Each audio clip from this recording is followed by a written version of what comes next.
Bismillah. Assalamualaikum warahmatullahi wabarakatuh. Alhamdulillahilladzi bini'matihi tatimmus salihat. Thumma salatu wassalamu ala rasulillah wa ala alihi wa ashabihi wa man walah. La hawla wa la quwata illa billah. Segala puji hanya milik Allah subhanahu wa ta'ala. Kemudian salawat dan salam semoga senantiasa tercurah kepada Nabi kita Nabi Muhammad sallallahu alaihi wasallam. Kaum muslimin dimanapun berada, alhamdulillah kita diberikan kesempatan oleh Allah subhanahu wa ta'ala untuk menjalankan ibadah di bulan Ramadan. Sehingga pada saat sekarang kita telah berada di penghujung bulan yang mulia ini, bulan yang penuh barakah. Kita memohon kepada Allah subhanahu wa ta'ala, semoga amal ibadah kita diterima oleh Allah subhanahu wa ta'ala. Semoga puasa yang kita jalankan, ibadah tarawih yang kita laksanakan, baca Quran yang kita lantunkan, zikir yang senantiasa dan terus menerus kita ucapkan, diterima oleh Allah subhanahu wa ta'ala, dan seluruh amalan-amalan yang lain. Sebagaimana sabda Nabi kita sallallahu alaihi wasallam, man qama ramadhana imanan wa ihtisaba ghufira lahu ma taqaddama min dhanbi. Wa man shama ramadhana imanan wa ihtisaba ghufira lahu ma taqaddama min dhanbi. Barang siapa yang mendirikan malam-malam bulan Ramadan dan berpuasa bulan Ramadan dengan iman dan mengharapkan pahala dari Allah, maka diampuni dosa-dosanya yang telah berlalu. Maka beberapa hal yang akan kita sampaikan pada kesempatan kali ini berkenaan dengan nasihat buat diri kami pribadi dan juga kepada kaum muslimin semua di penghujung bulan yang penuh berkah ini. Maka harapkanlah kepada Allah subhanahu wa ta'ala. Yang pertama, harapkanlah ampunan kepada Allah subhanahu wa ta'ala. Berharaplah ampunan kepada Allah subhanahu wa ta'ala terhadap dosa-dosa yang kita lakukan, baik itu dosa-dosa besar maupun dosa-dosa kecil. Kemudian yang kedua, kita memohon kepada Allah subhanahu wa ta'ala agar Allah subhanahu wa ta'ala menerima amal ibadah kita, ibadah yang kita lakukan di bulan Ramadan. Mudah-mudahan kita tidak mendapatkan capek dan lelah. Mudah-mudahan kita tidak hanya merasakan haus dan lapar. Kita memohon kepada Allah subhanahu wa ta'ala, semoga Allah menerima amal ibadah kita. Kemudian yang ketiga, kita memohon kepada Allah subhanahu wa ta'ala agar Allah membebaskan kita dari api neraka. Allah membebaskan kita dari azabnya yang begitu besar, dari azabnya yang begitu pedih. Sebagaimana janji Nabi kita sallallahu alaihi wasallam, walillahi utaqa'u minan nar wa dzalika fi kulli lailah. Allah subhanahu wa ta'ala membebaskan hamba-hambanya setiap malam dari api neraka, dan itu terjadi pada setiap malam bulan Ramadan. Kaum muslimin semoga dirahmati dan dimuliakan oleh Allah subhanahu wa ta'ala. Sebentar lagi kita akan kedatangan 1 Syawal, Idul Fitri. Ketahuilah, sebagaimana pepatah mengatakan, laisal aid liman labisal jadid, walakinnal aid liman ta'atuhu tazid. Idul Fitri itu bukanlah dengan hanya sekedar memakai pakaian baru, dengan memakai fashion baru, busana baru, gamis baru, jubah baru. Tidak. Bukan itu hakikat dari Idul Fitri. Walakinnal aid liman ta'atuhu tazid. Kan tetapi yang dimaksud dengan aid, hakikat dari Idul Fitri, hakikat dari Idul Fitri adalah ketika ketaatannya bertambah kepada Allah subhanahu wa ta'ala, imannya bertambah kepada Allah subhanahu wa ta'ala.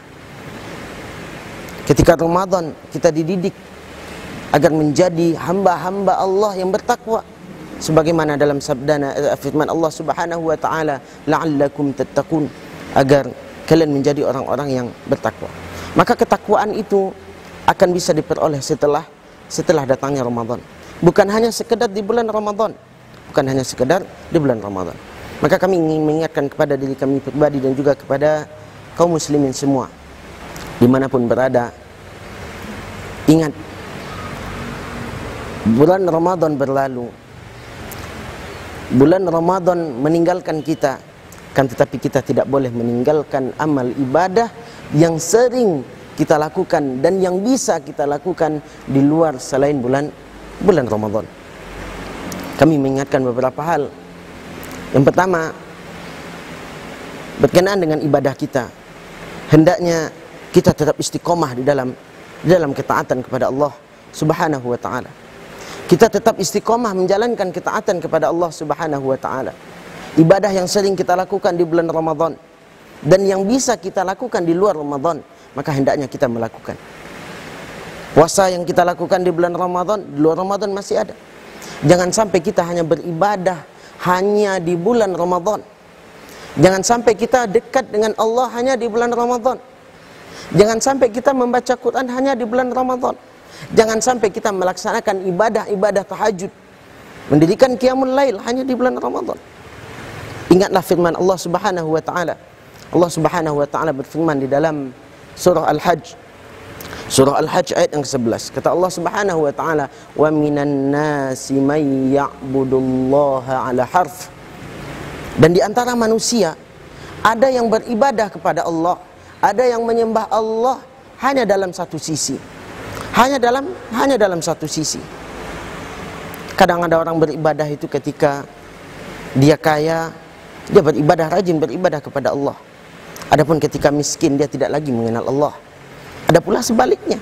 Ada orang yang ketika dia miskin, mengenal Allah Subhanahu wa taala, dekat dengan Allah Subhanahu wa taala, tapi setelah dia diberikan kekayaan oleh Allah Subhanahu wa taala, dia tidak lagi mengenal zat yang memberikan kekayaan kepadanya. Ada orang yang rajin beribadah hanya di bulan Ramadan, tapi setelah Ramadan dia tidak lagi mengenal Allah Subhanahu wa taala. Semangatnya yang begitu berapi-api tidak lagi bisa kita temukan. Tidak lagi kita temukan setelah bulan Ramadan. Wa minan nas may ya'budullaha 'ala harf. Di antara manusia ada yang menyembah Allah, ada yang menyembah Allah hanya di satu sisi, di satu kondisi, tapi tidak pada setiap kondisi. Maka bertakwalah kepada Allah Subhanahu wa taala. Bertakwalah kepada Allah Subhanahu wa taala. Sebagaimana Nabi kita sallallahu alaihi wasallam mengatakan, ittaqillaha haitsu ma kunt. Bertakwalah kalian dimanapun kalian berada, bagaimanapun kondisinya, di bulan apapun itu, baik di bulan Ramadan ataupun di bulan setelah Ramadan. Laksanakan ibadah-ibadah. Masih bisa melaksanakan puasa yang lain, puasa-puasa sunnah, puasa Senin Kamis, puasa Syawal. Sebagaimana Nabi kita sallallahu alaihi wasallam mengatakan, man shoma ramadhana thumma atba'ahu sittan min Syawal kana kasyamid dahr. Barang siapa yang berpuasa di bulan Ramadan, kemudian dia mengikuti 6 hari di bulan Syawal, maka dia dicatat seperti puasa setahun penuh. Kaum muslimin yang dimuliakan Allah Subhanahu wa taala. Itu yang pertama. Yang kedua, wasiat kami buat diri kami pribadi dan juga kepada kaum muslimin dimanapun berada, agar menjauhi pembatal atau perusak ibadah. Setelah Ramadan bukan berarti seluruh maksiat kembali dilaksanakan. Bukan berarti boleh melaksanakan hal-hal yang dilarang di bulan Ramadan. Akan tetapi hendaknya kaum muslimin setelah Ramadan, setelah sebulan penuh kita melatih diri kita untuk tidak melakukan hal-hal yang Allah haramkan, maka jangan sampai kita rusak ibadah Ramadan kita dengan perusak-perusak yang lainnya.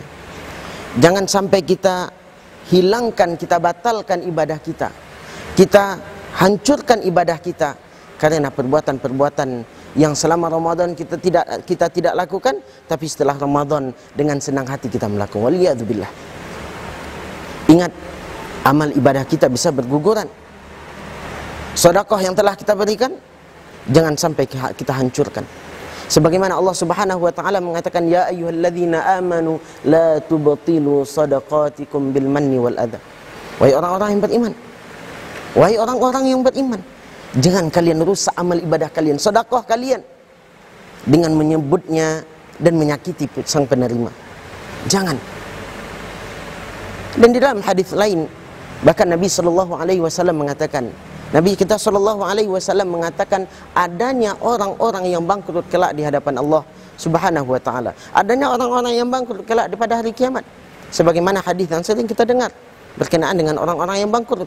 Kata Nabi SAW mengatakan kepada para sahabatnya, atadruna mal muflis? Tahukah kalian siapa orang-orang yang bangkrut? Maka para sahabat mengatakan, al-muflisu fina man la dirham wala mata'. Orang yang bangkrut di antara kami adalah orang yang tidak mempunyai dirham dan tidak mempunyai harta kekayaan. Kan tetapi apa kata Rasulullah SAW? Orang yang bangkrut di antara umatku, al-muflisu fi ummati ya'ti yaumal qiyamah wa qad syatama hadha wa qadhafa hadha wa akala mala hadha wa safaka dama hadha. Orang yang bangkrut pada hari kiamat di antara umatku adalah orang yang membawa pahala solat, orang yang membawa pahala puasa, orang yang membawa pahala sedekah. Akan tetapi di sisi lain dia juga membawa dosa-dosa yang begitu banyak. Dosa menyakiti saudaranya, menumpahkan darah saudaranya, menghinakan saudaranya, menggibah saudaranya, menzalimi saudaranya. Ternyata semua itu bisa menggugurkan pahala kita, bisa merusak pahala kita. Maka berhati-hatilah wahai kaum muslimin yang dimuliakan Allah Subhanahu wa taala. Jauhi perkara-perkara yang bisa merusak amal ibadah kita. Kemudian yang ketiga yang kita pesankan, kita nasihatkan buat diri kami pribadi dan juga kaum muslimin semua, agar menjauhi dosa-dosa. Jangan pernah berkeinginan untuk kembali melakukan maksiat kepada Allah Subhanahu wa taala. Jangan pernah kembali untuk melakukan dosa kepada Allah, mengingkari Allah Subhanahu wa taala, menjalankan apa yang Allah larang. Ketahuilah, semua itu adalah bukti seseorang tidak diterima amal ibadahnya di bulan Ramadan. Waliyadzubillah. Ketahui kaum muslimin yang dimuliakan Allah, terutama dosa-dosa besar, dosa kesyirikan kepada Allah. Sejatinya dosa kesyirikan akan menghapuskan seluruh amal ibadah. Sebagaimana Allah Subhanahu wa taala berfirman, la in asyrakta la yahbatanna 'amaluk. Kalau engkau berbuat syirik, kata Allah, akan kami hapuskan amalan kalian. Akan dihapuskan oleh Allah Subhanahu wa taala.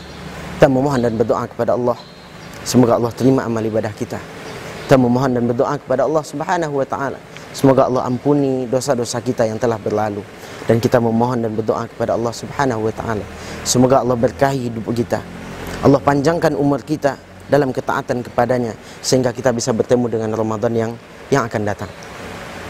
Mudah-mudahan apa yang kita sampaikan bermanfaat buat diri kami pribadi dan juga kepada kaum muslimin semua. Demikian yang bisa kita sampaikan. Wassallallahu ala nabiyyina Muhammad wa ala alihi wa ashabihi ajma'in. Assalamualaikum warahmatullahi wabarakatuh.